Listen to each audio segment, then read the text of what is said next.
I used to think being quiet made me good. Turns out it just made me invisible. The clink of silverware filled the Moore dining room, each metallic note a quiet reminder of my place in this house.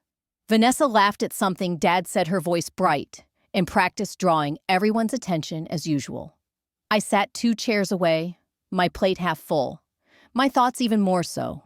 The turkey was dry. Mom would never admit it, of course, but she'd blame me anyway for not helping baste it earlier. I had offered, but she waved me off. Vanessa needed help arranging the centerpiece. Apparently, her eye for presentation was more useful than my actual effort. So I sat at the far end, eating quietly, smiling when expected. That's what I did best, blend in. Vanessa talked about her startup again. Something about a new app that connects freelance interior designers with homeowners. She called it Designsy, and Dad beamed like she'd just cured cancer. Mom chimed in about how Vanessa had always had an entrepreneurial streak. Everyone nodded. No one asked what I was working on.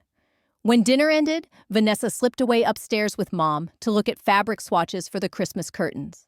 I gathered the dishes. Alone in the kitchen, I scrubbed gravy from ceramic while steam fogged up the cold window. My fingers were wrinkled, the sponge heavy. This was my pattern, cleaning the leftovers of someone else's spotlight. I leaned against the counter for a moment and shut my eyes. That ache in my chest, dull, familiar, had been there since middle school. The year Vanessa won the regional debate and I got cast as a tree in the school play.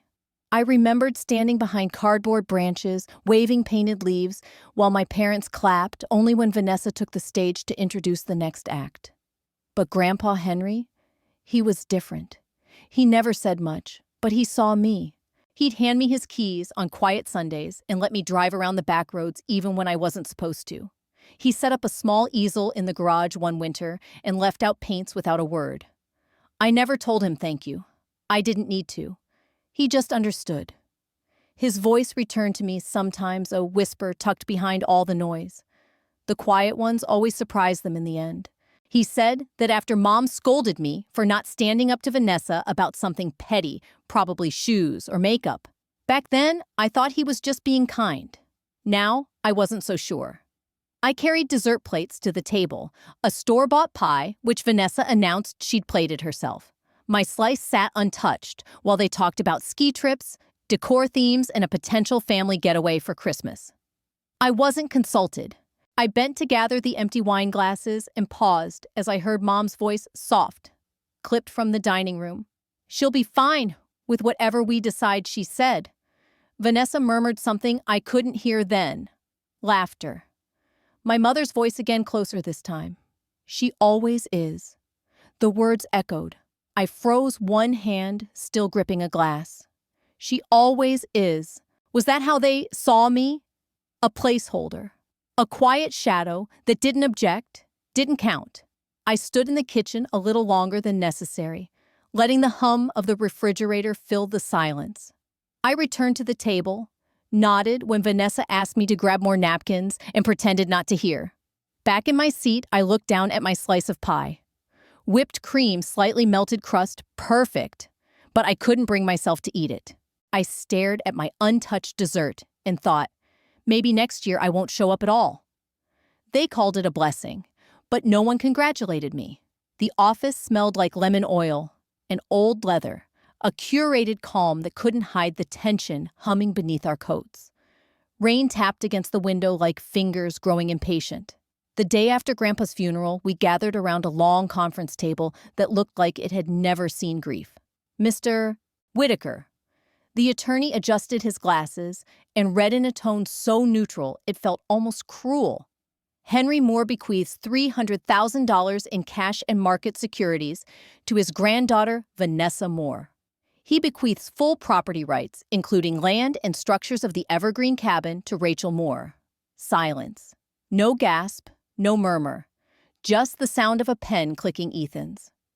Vanessa's fiancé leaned back slightly, one arm casually stretched behind her chair. No one looked at me, not even when the key was slid across the table toward me, polished brass catching the gray light. My name engraved on a tag, Rachel Moore, Evergreen. Mom gave a small nod, the kind you might give a neighbor's child who played a nice piano recital. Dad always liked that little place, she said. Softly, eyes still on Vanessa's folder. That cabin's got charm, Ethan said, smiling as if I were a lucky raffle winner. Maybe Airbnb it until Vanessa and I move in. I blinked. Vanessa didn't laugh. She just flipped a page. We'll want to redo the kitchen, she murmured more to Ethan than anyone else. Mr. Whitaker continued, explaining legal transfers, deed processing, county records, the usual script. I heard none of it. My fingers closed around the key, cool and unbending. They didn't see it as mine. They saw it as transitional property. A rest stop until someone more deserving read more visible. More Vanessa could claim it, Rachel Whitaker said. Do you have any questions about the will? No, I said. My voice came out flat, but inside something pulled taut. The meeting ended with paper shuffling and shallow smiles. Mom patted my arm, absent-minded, like brushing off lint. It's sweet he thought of you. You always liked quiet spaces. I wanted to say he left me the house, not a corner in it. But I stayed silent. Outside, rain misted the windshield as we headed to the restaurant Vanessa picked. Italian fusion, her favorite. I sat in the back seat again, like when we were kids, like I still knew my rank. At dinner, Vanessa ordered for Ethan. Wine pairings, duck ravioli, extra truffle oil. When the waiter turned to me, I just asked for water. They talked wedding plans. Napa or Vermont, modern rustic. Mom suggested neutral florals. Dad asked if the reception could be held at the Evergreen property if Rachel's comfortable with it. I nearly dropped my fork. They weren't even asking. They were assuming. My supposed inheritance was being penciled into someone else's itinerary. Rustic, backdrop, family land, sentimental value. Ethan said, listing off photo captions with a grin. Vanessa touched his arm like he'd solved something. I stared down at my plate. Risotto, perfectly plated. Tasteless. You'll still be working remote, right? Mom asked me. I guess I replied. Dad nodded. Then you won't mind letting them use the space. You won't need all of it. It, the house. Not mine, just it. I remembered Grandpa's voice, distant and firm. Don't let them make you a footnote. Dinner ended with espresso and wedding cake samples. No one asked me about the house. Not once. Not what I might do with it. Not if I even wanted to keep it. As we walked out into the cold, Vanessa lingered beside me. Her perfume, some blend of lavender and resolve, drifted between us. We could probably settle in by January, she whispered. I didn't answer. I pretend not to hear. I worked double shifts for a trip I was never meant to take. The espresso machine hissed as I wiped down the counter, third night in a row. Finals week meant most of the campus had cleared out, leaving ghost-like quiet in the dorms and plenty of shift opportunities at the cafe. I didn't mind the silence. I welcomed it. It gave me time to imagine white beaches, rented villas, maybe snow-dusted peaks if we stuck with Aspen. Vanessa had been vague. Somewhere warm, maybe Europe, maybe a ski resort if Ethan can get the time off. But she'd promised it would be all of us. A real family Christmas. You've never really had a real one, she said over FaceTime, tilting her head the way she did when she wanted to sound thoughtful. Let's change that. So I picked up extra hours. Morning rushes, late closings, even covered a New Year's Eve shift someone else begged to escape. I crammed essays between cappuccinos, sacrificed weekends, skipped dinners. I moved $3,000 into Vanessa's account on December 5th with a note for flights and Airbnb, like you said. Thanks again. She replied 2 days later, got it. We'll make magic happen. I packed early. Nothing fancy, just layers, one nice dress, the scarf Grandpa gave me. I even bought travel-sized toiletries, which felt weirdly symbolic. I imagined us clinking glasses in some winter cabin or tropical terrace. Laughing. Equal. Lisa, my roommate, helped me zip up my bag. You excited? She asked. Yeah, I said. It's the first time in years I'll be with everyone for Christmas. She smiled. Good. You deserve it. I arrived home on the afternoon of December 22nd. Snow crusted the lawn wreaths hung on every window. But it wasn't the decorations that caught my attention. It was the row of matching suitcases by the foyer, 5 of them. Sleek silver hardshell cases with leather name tags. Inside, laughter filtered from the kitchen. Vanessa was chopping pomegranates, Ethan sampling cheese from a charcuterie board. Mom was setting wine glasses, and Dad had a new sweater I'd never seen. Everyone looked packed, prepared. "Hey," I said, stepping inside. My bag thudded softly against the hardwood. They turned, smiles flickering. "You're early?" Mom said. "I figured we could all ride together to the airport tomorrow." Vanessa wiped her hands. "About that?" I felt it before she said it, like stepping into a room that looks familiar, but smells wrong. "We were talking." She continued, glancing at Ethan, then Mom. "And given how expensive everything ended up being, flights, housing, excursions, it might make more sense if you sat this one out." Silence. A different kind this time. Full. Dense. "I sent money," I said, not sure if I whispered it or shouted. Vanessa offered a gentle shrug. "Yeah, and it helped, honestly. But the totals were more than we expected. Plus, you've got the cabin Grandpa's place. It'll be cozy for Christmas." I looked to Mom for backup. Her eyes were already down. "You can watch the house," she said, her voice soft. "It's important, Rachel. Family means being flexible." Flexible. I'd bent myself into every shape they needed. Daughter backup plan, financial aid. Now, I was a house sitter. I didn't argue. Didn't cry. Instead, I went upstairs slowly. My bag still zipped untouched. From the hallway, I heard laughter again. Vanessa recalling a vineyard tour in Italy, Ethan chiming in about passport stamps. My heart thumped like it didn't want to belong to me anymore. That night, I lay on the guest bed under the same quilt from childhood. Snow ticked the windows. I stared at the ceiling and let my jaw ache from clenching it too long.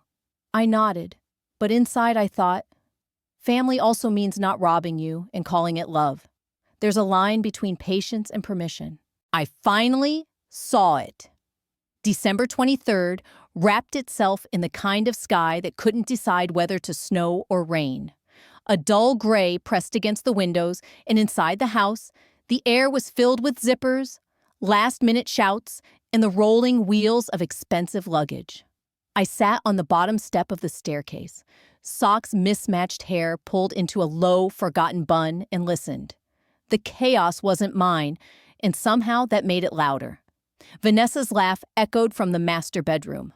"Ethan, did you pack the SPF? I don't care if it's December, Mexico has sun."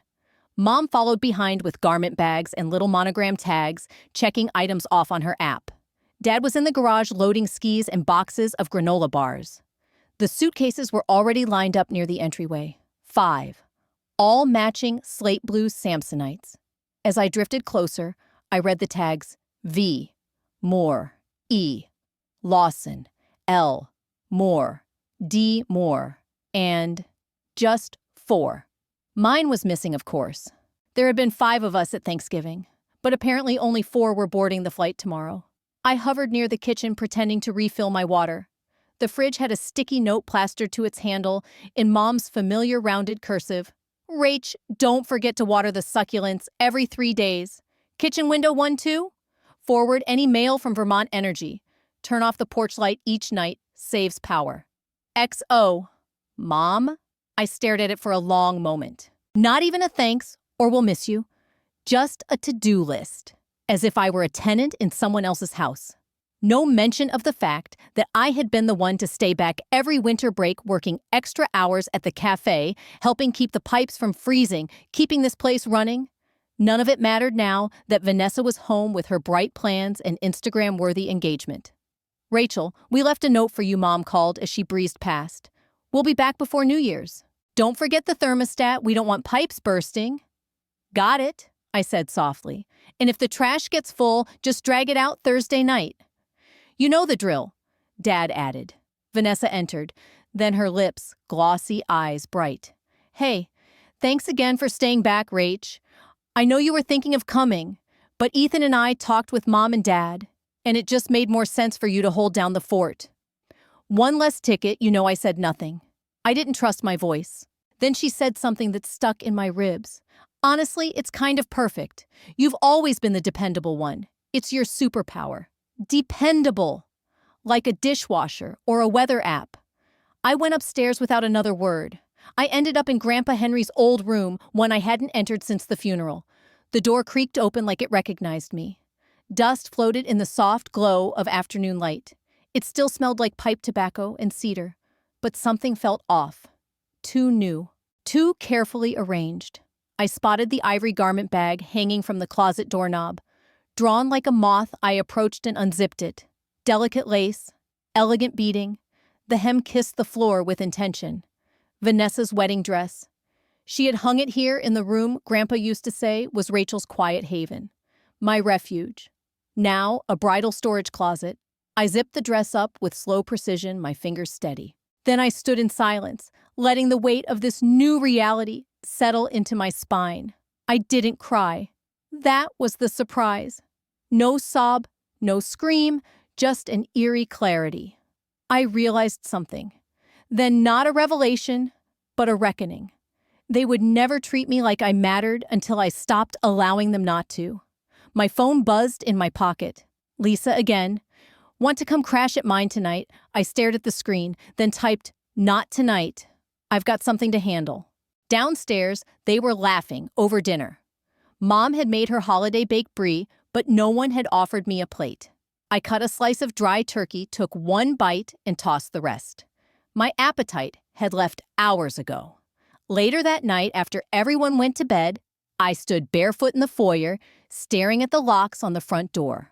I opened the Contacts app, but this time, I didn't scroll. I opened Safari and typed local locksmith, Vermont, 24RR. The first name I saw was Sam's Lock and Key. I called. Locksmith Services. Sam speaking. My voice didn't shake. Hi, yes. I need all exterior locks replaced. December 25th. Cash. They packed for paradise. I packed their things for reality. The first snowfall of the morning made everything seem softer than it really was. Flakes whispered down from a gray sky, settling on the cabin's sloped roof and the cracked wooden porch like sugar on a forgotten cake. I stood at the front window watching the driveway for Bill's truck. My breath fogged the glass, but my hands were steady. Today, no one would tell me how to serve or where to stay. Today, I made the rules. Inside, it was warm from the fire. I'd lit myself small, but determined like the part of me that had finally stopped apologizing. I had packed half of their things the night before: Vanessa's face creams and designer flats, Ethan's protein powders, 2 sets of matching luggage they hadn't even opened yet. I arranged it all into neat boxes labeled in thick Sharpie Vanessa. Bedroom Ethan, toiletries shared, kitchen, no drama, no pettiness, just exit instructions. Bill pulled up just after 9.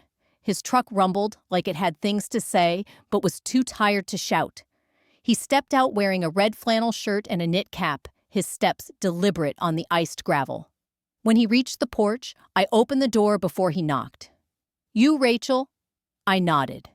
"Yes." "All right, then." He looked around, taking in the trim pine walls, the wreath still hanging on the door. "Let's get started." I followed him to each door, handing him the new deadbolts. No chatter, just the clinking of tools, the occasional creak of old hinges, and the soothing rhythm of decisive action. Each lock he replaced felt like a sentence I'd never said out loud. Each turn of his wrench, another chapter closed.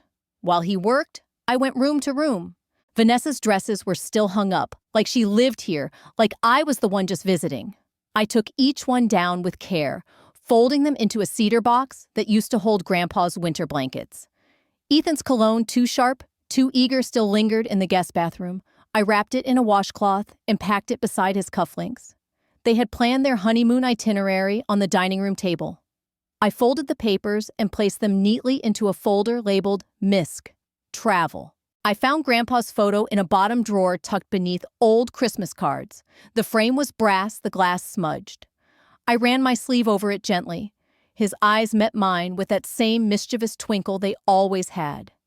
I placed the photo back on the mantel where it belonged, where it had always belonged. The fireplace below it popped softly, as if in agreement.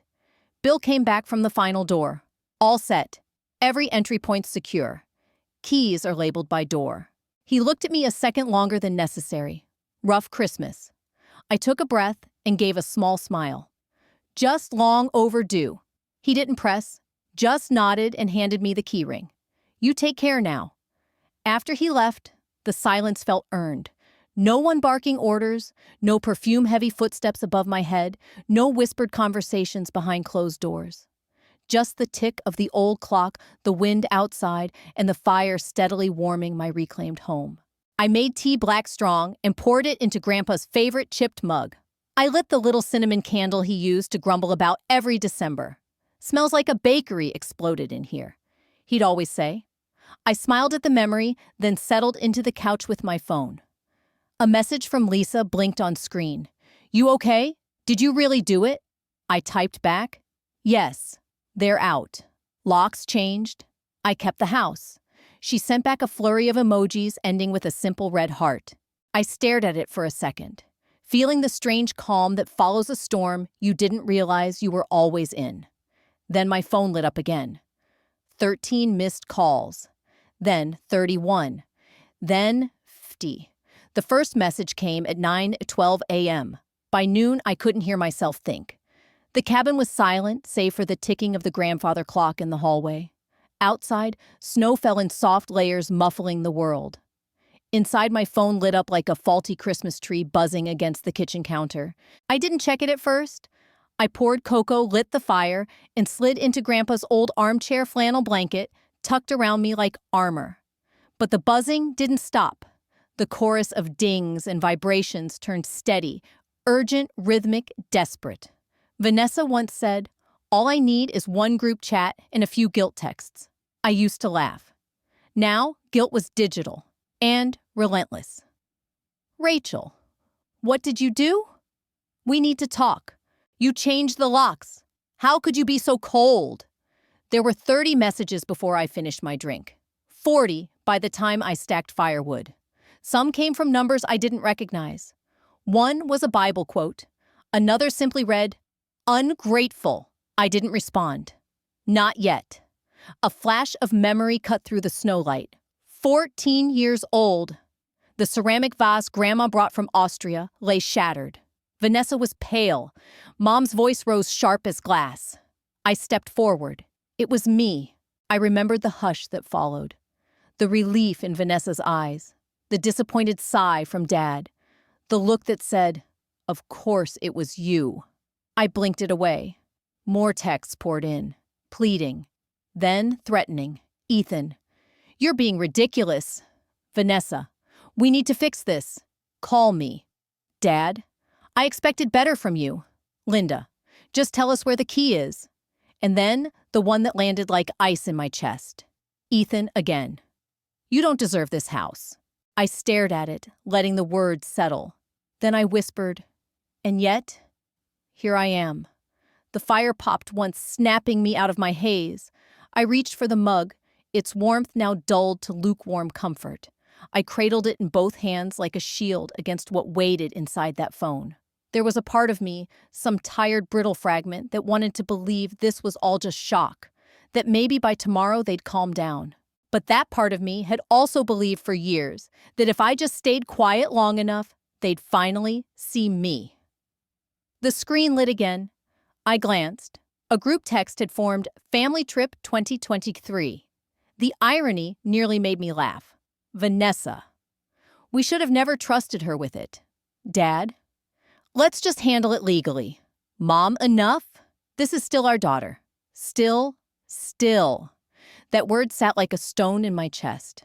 Still our daughter, as if I was a burden, now a wild card they didn't plan for.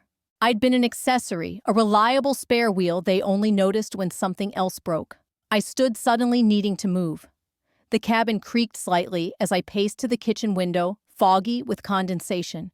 Outside, the world remained unmoved, untouched. The snow had blanketed the trees in clean, quiet layers. If peace had a texture, it would be this. Another buzz. I nearly flinched. This one was a voicemail transcription from Ethan. If you think you can just lock us out, you're dreaming. This won't stand. My breath came shorter than I expected. Not from fear, but from restraint. because I wasn't the same girl who took the blame for broken vases and let them erase her birthday for a graduation party that wasn't hers. I was here, and they were not. The landline rang next the old rotary, one Grandpa had kept near the hall table purely out of nostalgia. I hadn't heard that sound in years. Somehow, it felt louder, more intrusive than the digital buzzes. I let it ring until it stopped. I sat down again, more deliberately this time, back straight mug, empty. They could call, they could text, they could organize group chats and threaten legal action, but they had never expected me to act. Not like this. The buzzing began again, steady and loud against the wood countertop.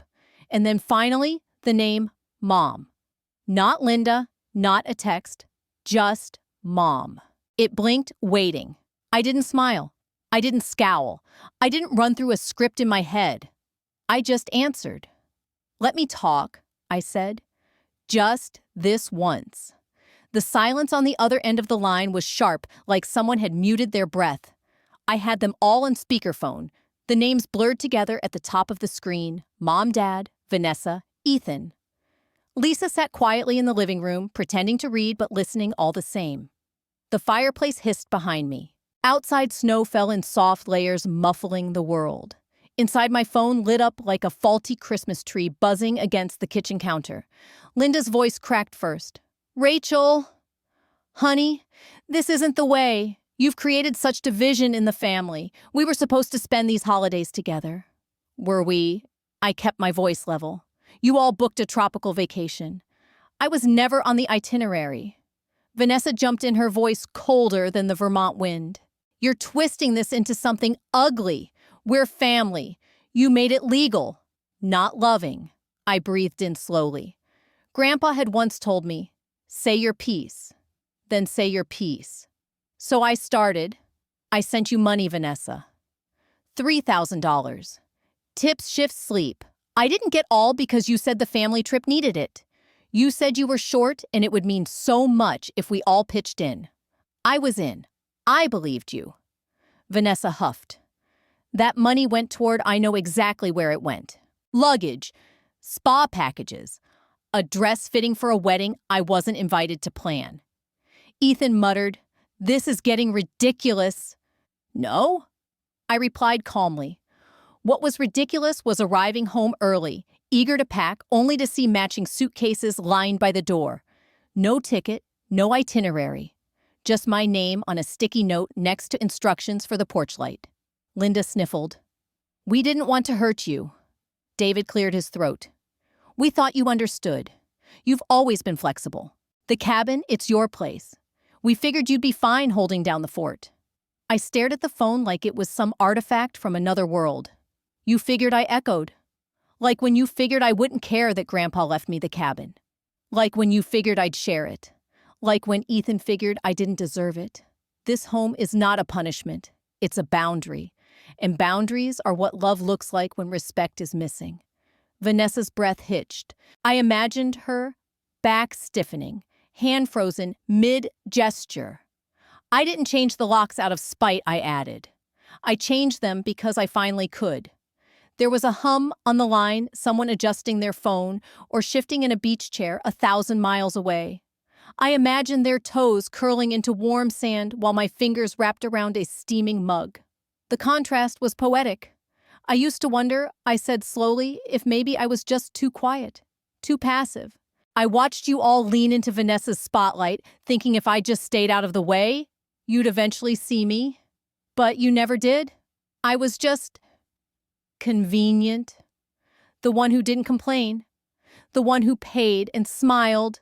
Lisa peeked around the doorway. Her eyes met mine briefly. I gave a small nod and she vanished again. Linda tried again. "That's not true.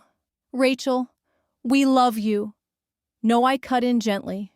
"You love the version of me who never says no, who waits for leftover praise." But she's gone.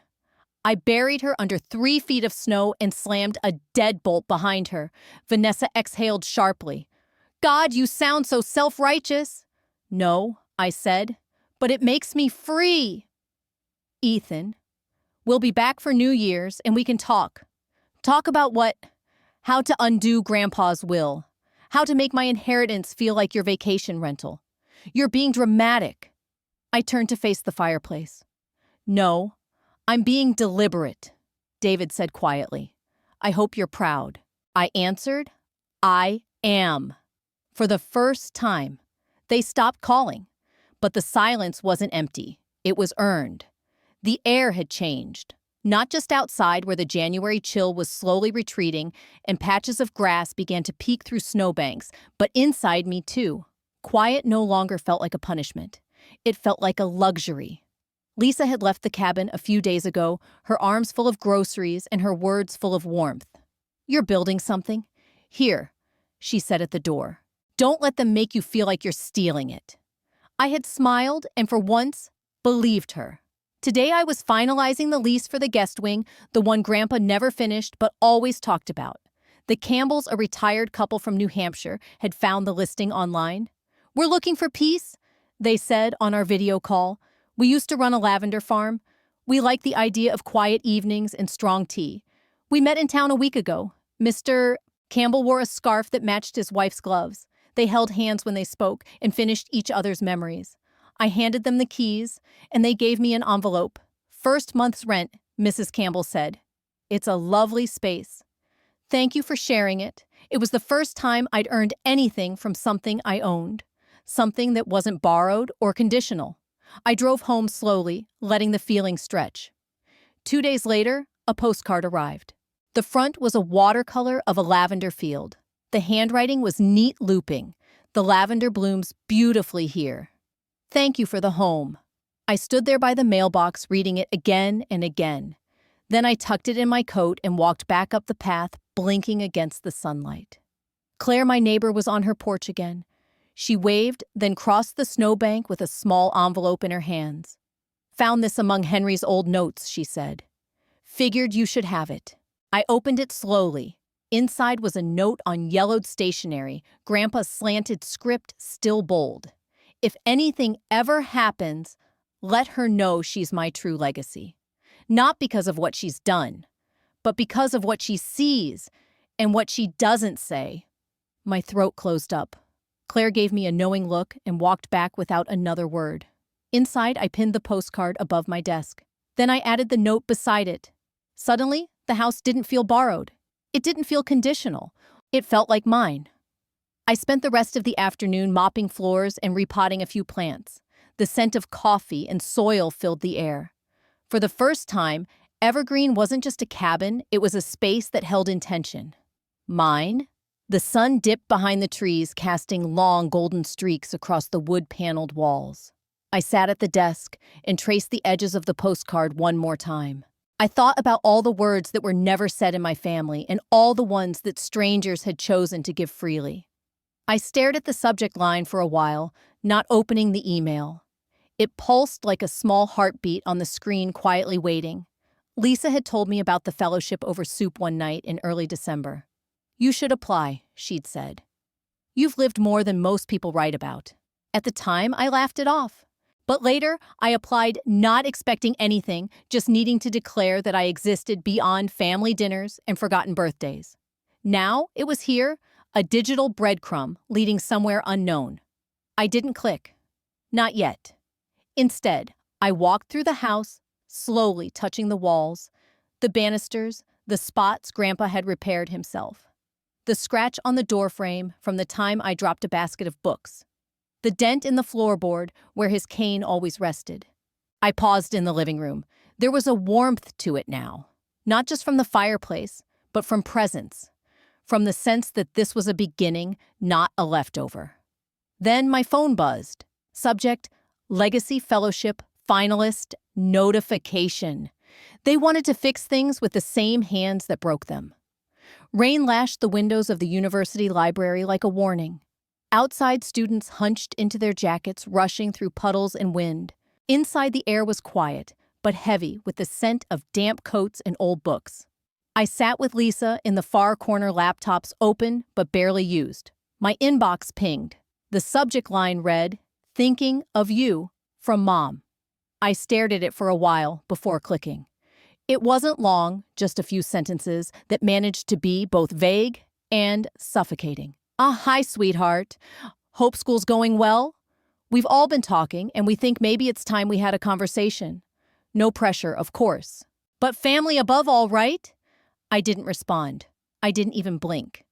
Lisa leaned over, curious. Another olive branch, she asked. More like an olive stick, I muttered, lightly dipped in guilt. Vanessa's text came 10 minutes later, as if they were coordinated. You hurt us more than you think. That was it. No greeting, no explanation, just that. Lisa reached for her tea and took a slow sip. Are you going to respond? I looked down at the messages. My thumb hovered over the reply button, then moved away. I don't think this is about fixing anything I said. It's about saving face. They're trying to reframe the story, make it look like I overreacted, like I'm the cold one. Lisa nodded. Yeah? Reputation management disguised as reconciliation. I laughed under my breath. Exactly. I remembered how Vanessa used to say, you never have to apologize if you act like nothing happened, and how that had always worked for her. People just adjusted. I adjusted. I filled in her blanks, swept away the tension, made excuses on her behalf. But now I could see the strings behind the curtain. I opened a new note on my phone. I didn't write a reply. I wrote a list. Things they said. Family above all. You hurt us more than you think. Things they did. Took money without asking. Booked a trip without me. Mocked my inheritance. Treated my house like a placeholder. Expected silence in return. The list helped. Lisa glanced at the screen. That's a lot. Yeah, I said. And it's only the things I can fit in a text. She leaned back. Still, if they really mean it, they'd be here, I said. Not hiding behind emails. The rain thickened outside, drops racing each other down the window pane. I remembered sitting in this same library 2 years ago, waiting for a reply from Vanessa after I told her I got accepted into the Legacy program's undergrad stream. She never replied. Later, she told Mom she must have missed it. But now, they missed nothing. They saw the shift. They felt the silence. And they wanted back in, but only on their terms. I stood up, packing my laptop slowly. I think this is the part where I stop waiting for better versions of them. Lisa didn't say anything, just followed me shoulder to shoulder out into the drizzle. As we walked, I imagined them at home, typing and deleting their messages, wondering why the guilt didn't land the same way it used to. Maybe because I wasn't standing where I used to. That night, I sat on my bed, fingers tracing the grain of Grandpa's old writing desk, where I now kept my laptop. I remembered another rainy day. Long ago, 16 years old, pacing the hallway while Vanessa borrowed my car for a weekend with Ethan. She hadn't asked. She just took the keys off the hook. When I told Mom, she said she had errands. Don't be petty. Petty. That was always the label when I wanted fairness. When I dared to name what was missing. Now, years later, I was finally naming it. Not out loud, not to them, but to myself. This was the clarity that silence gave me, not the absence of noise, but the presence of truth. I reread Mom's email again, slower this time. There was no apology, no mention of the house, no reference to Christmas, just the hope that I would fold myself back into the role they needed. Agreeable, forgiving, quiet. But I wasn't that version anymore.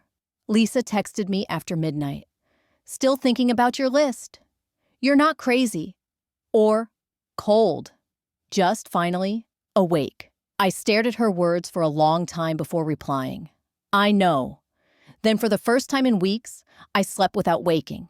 The next morning, the sun broke through the clouds for the first time in days. I made coffee, opened the windows, and let the cold air fill the room. Somewhere I thought they were still composing their next message. I wasn't waiting for it. Some wins don't need applause, just peace. The auditorium smelled faintly of polished wood and overwashed fabric chairs. My palms were dry, my breathing even the kind of calm that comes when you've already had the hardest conversation somewhere else. Lisa sat beside me, bouncing her leg up and down like a metronome for nerves that weren't hers. The banner above the stage read, Legacy Fellowship Award Ceremony, Wellesley College. A podium stood at the center, flanked by arrangements of soft white tulips and ivy. I stared straight ahead, unmoved. I wasn't waiting to hear my name. I already knew what I'd done to get here. Grandpa had told me near the end, the world will clap eventually. But only if you keep building, not begging. That line looped in my head, softer than memory, but sharper than doubt. The ceremony was formal but unpretentious. A few introductory remarks, recognition of the faculty, then a list of recipients. They read names alphabetically. My heart didn't skip when they reached EM. It didn't need to. And the Legacy Fellowship awarded for excellence in independent research and community contribution, Rachel Moore. There was a pause. Not from the room, from me. Lisa elbowed me gently. That's you. Go! I stood slowly, smoothed my navy blue blazer, and walked toward the stage. No camera crew, no roses.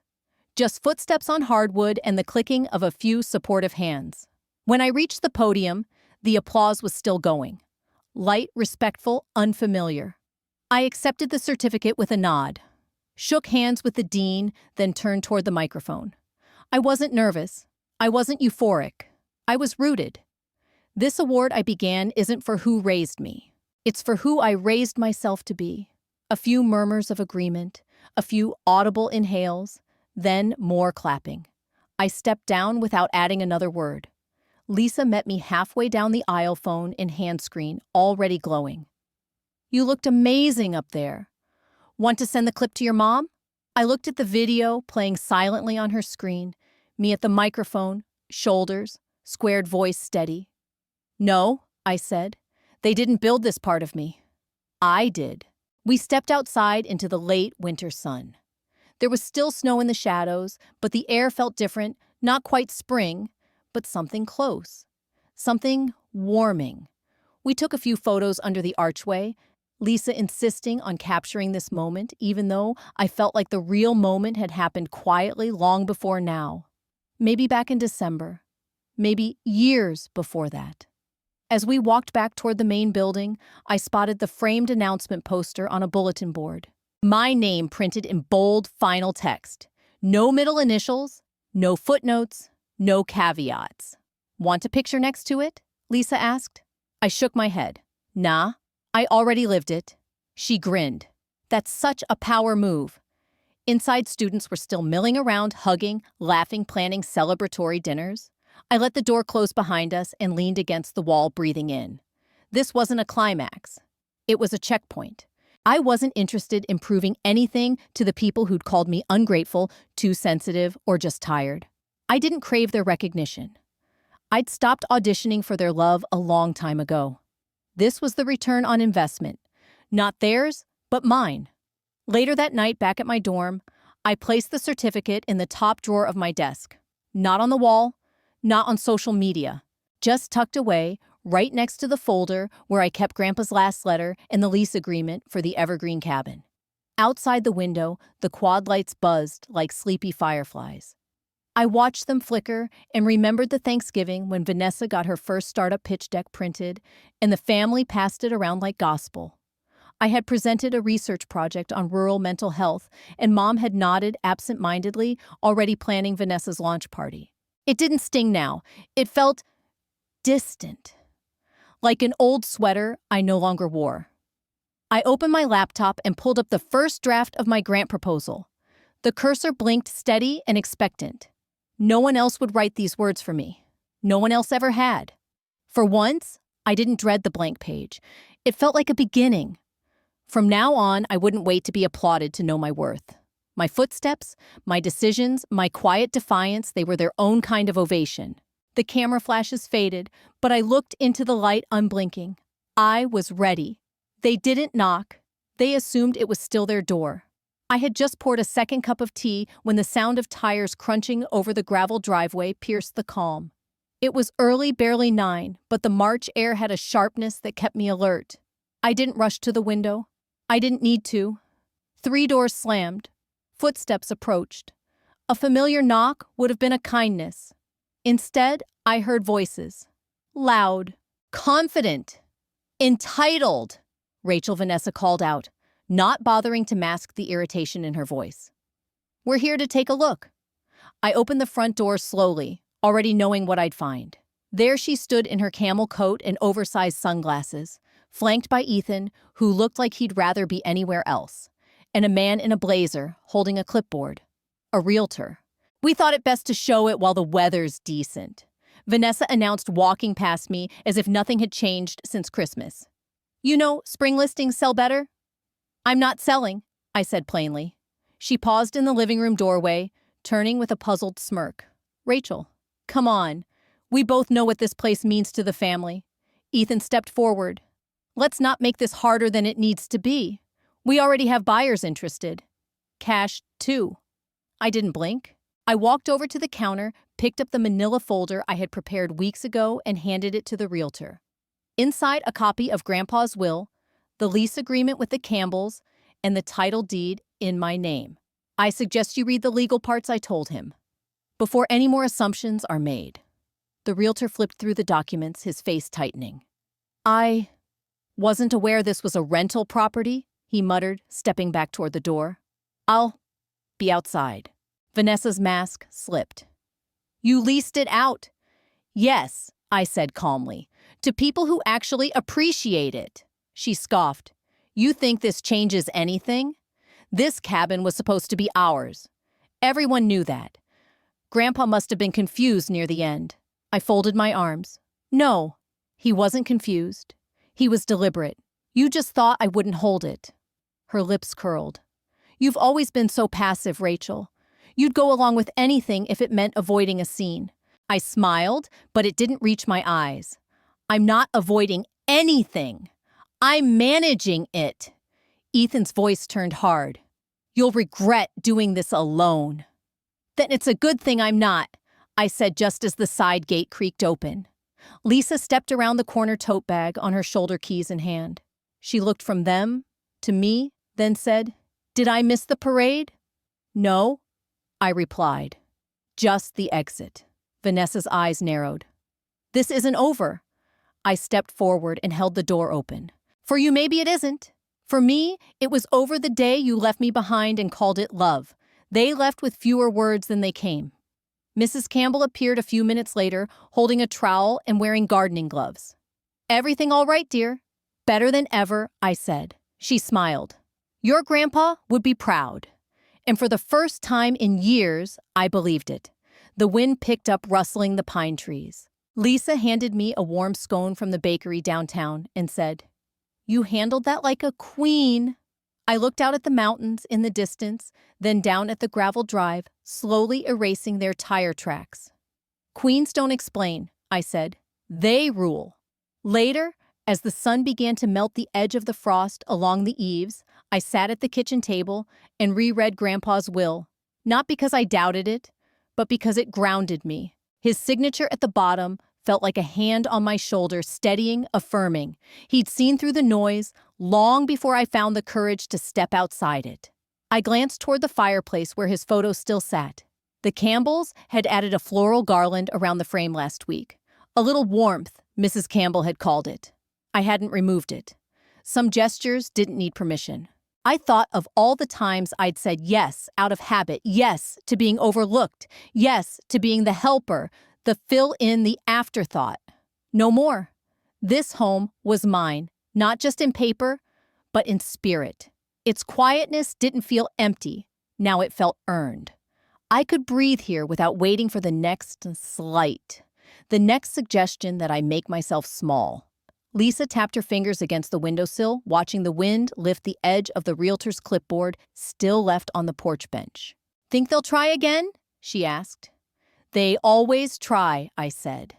"But now I have more than just proof. I have practice." She nodded. "Want to go into town? Pie at Marcy's?"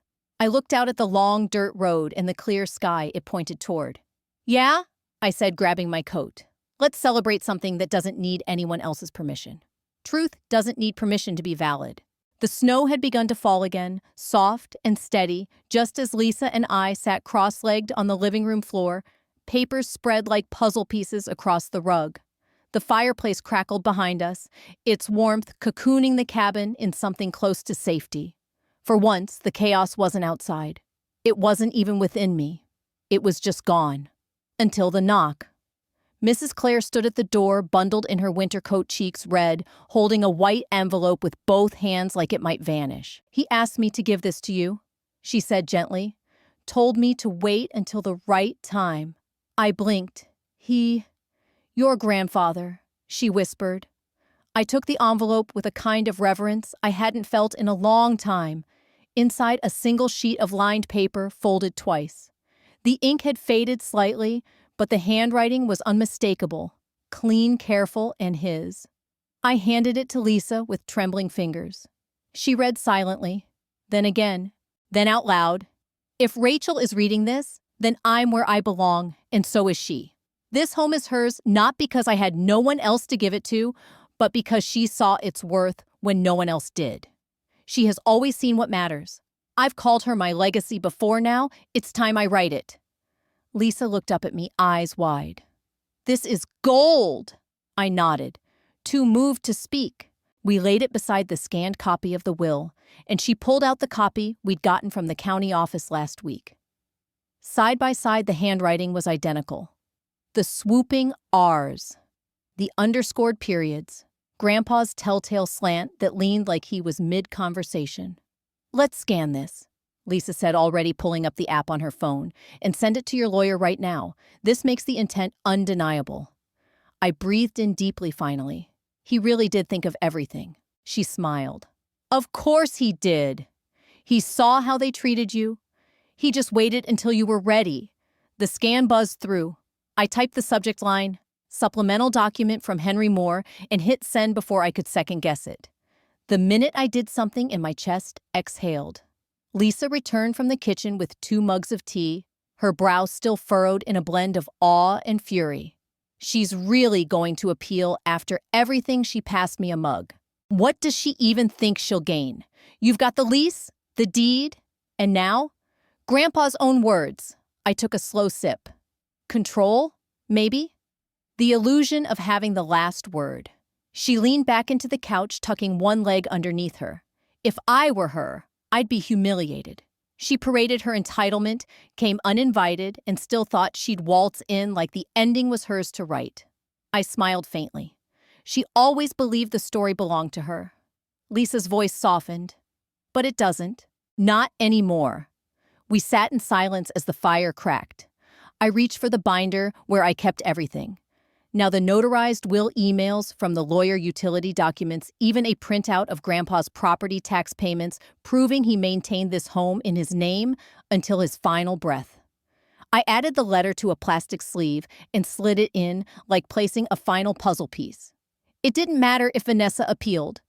The story wasn't being rewritten, it was just finally being told correctly. Later that night, I found myself wandering into Grandpa's old room, the one I had left untouched since Christmas Day. His scent had long faded, but I imagined him sitting by the window, his pen moving carefully across the pages of his checkbook or crossword puzzles. He was a man of deliberate words and quiet choices. Not once had he raised his voice, and yet here he was, louder than ever through a piece of paper. "Thank you," I whispered to the dark. Back in the living room, Lisa was scrolling through law forums on her phone, half muttering updates on probate procedure and timelines. Worst case scenario, they try to drag this into court. But with that note, your lease and how you've occupied and maintained the property, "We'll be fine," I interrupted gently. She looked up, then closed her laptop. "You're right. I guess I just want to be ready. For you." I felt the warmth rise in my throat. "You've already done more than I could have asked." We stayed like that for a long time. 2 women in a house, built by love, now defended by it too. My phone buzzed again this time, with an alert from my lawyer. I opened it slowly, received, and filed.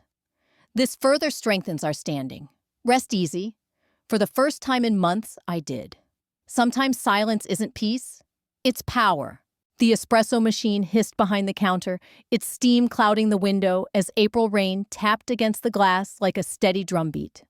I sat across from Lisa, in our usual campus cafe booth, her laptop open between us, my phone face down for once.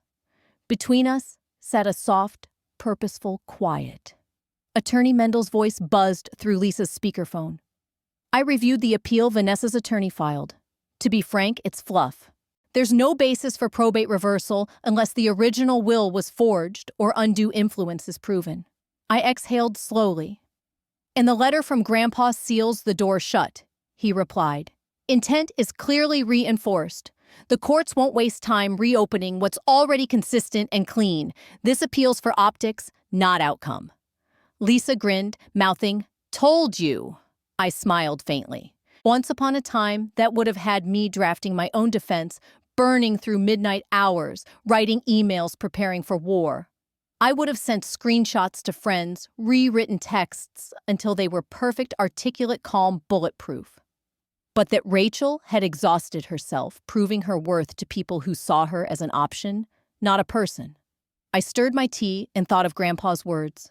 Protect your peace. I finally understood. Silence wasn't surrender. It was sovereignty. After the call ended, Lisa shut her laptop and leaned back. So are you going to answer her? I picked up my phone. The message still sat there. Unopened. Vanessa's name. One word. Appeal. I tapped and held. Delete thread. Lisa's eyes locked on mine, supportive but quiet. I clicked yes. She let out a breath. You're choosing your voice by not using it. I nodded. It's the loudest I've ever been. We sat with it. The victory wasn't in the courtroom. It was in the clarity. They had underestimated how strong I could be when I stopped needing their acknowledgement. I reached into my bag and pulled out a copy of the lease renewal for the Campbells. They'd sent a thank you card tucked with flower seeds. For the wild space out back, they wrote. It reminds us of youth. Even the land had more kindness than my family ever offered. I opened my email, scrolling past work updates, scholarship news, a new research assistantship offer. Then a subject line I hadn't expected. From Linda Moore. Subject you could have just shared? I stared at it, thumb hovering. My stomach didn't drop. My pulse didn't spike. Lisa leaned forward. Want me to read it? I shook my head. No need. I didn't open it. I didn't need to. I knew the tone before I knew the content. Faux concern draped in guilt, the language of those who missed the chance to do better, now hungry to reclaim narrative without earning it. This silence wasn't the product of being voiceless. It was the product of finally being heard by myself. Outside, the rain had lightened. Students rushed between buildings, backpacks bouncing hoods up. I watched them through the window, no longer on the outside. Lisa flagged the waiter for the check. You okay? I looked down at my empty cup. Yeah, I'm just done trying to fix things that weren't mine to break. And I meant it. Later that evening, back at the cabin, I placed the unopened envelope from my mother next to the fireplace. Not in anger, in clarity. The kind of clarity that comes when you realize you don't owe access to everyone with your last name. I sat in Grandpa's chair, his flannel still draped over the back. I hadn't moved it since December. For a moment, I let my eyes close and imagined him there in his quiet way, watching the space he'd protected be held by someone who finally understood what that meant. The wind outside whispered across the pine trees. I knew the seasons would keep changing, and with them, people would come and go, trying doors that no longer opened for them. But that wasn't cruelty. That was the cost of growth, learning when to keep your gate locked and your spirit open. My phone buzzed again, but I didn't look. Not because I was afraid, but because it no longer dictated the tempo of my day. Peace wasn't a passive thing anymore. It was a conscious defense. In the distance, a fox crossed the yard. I watched it vanish into the trees, unbothered, solitary, certain. And I realized I didn't feel alone. Not anymore. I had myself. And that was finally enough. They lost access to the house. I found access to myself. The first thing I did that morning was open all the windows. Fresh spring air rushed in, smelling of damp earth and something beginning. The hardwood floors were cool under my bare feet as I made my way to the garden, gloves in one hand, lavender seeds in the other. Lisa knelt beside me in the flower bed, pulling weeds and humming a song I didn't recognize. These will look good here, she said gently, digging into the soil.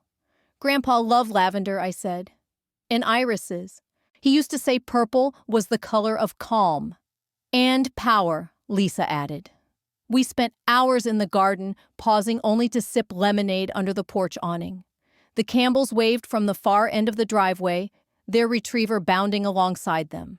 They'd dropped off a pie yesterday, rhubarb warm and tart, the kind of kindness that never came with strings. Inside, we tackled the study. I hadn't dared open Grandpa's desk in months, but today felt right. Behind a stack of blank notebooks, I found a folder filled with my old sketches, childish horses, uneven rainbows, a picture of Grandpa and me sitting on the porch. He'd saved them all.